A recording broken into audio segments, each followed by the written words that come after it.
Basically, it's the debt to my father and mother's generation.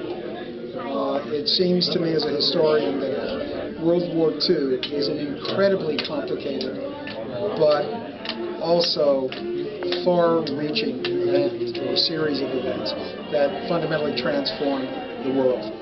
And it gives us an opportunity to have students both understand that, to think historically, and to work with a wide variety of materials, as you can see in this room. And it seems to work. I was a paper boy back before I went in the Army. Sorry. Sold stamps for war bonds and that to young people. We were all involved in all kinds of scrap collections and metal and fat, as they were talking about cutting bacon fat and things like that. But everybody was involved. Isn't it interesting? I mean, it's just hard. But this, again, it shows you the impact of the war on society. The melody. From an old white neighborhood, who would have thought?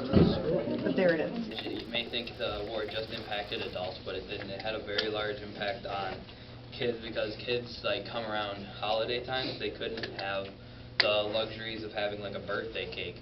Now, if they did get a birthday cake, it was just this little tiny one-layer cake instead of like the ones that we have where have frosting and stuff on them. Gasoline was rationed, cars were not available for purchase, tires were very hard to get, and so most people simply did not travel by car.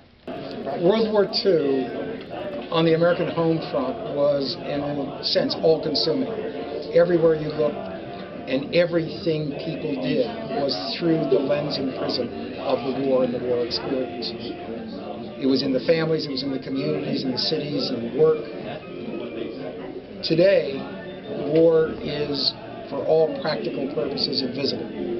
We are not asked to sacrifice as a general public. We are not even paying more taxes to support a war effort. And consequently, the war has a very, very different relationship to American society, this war, than any previous war.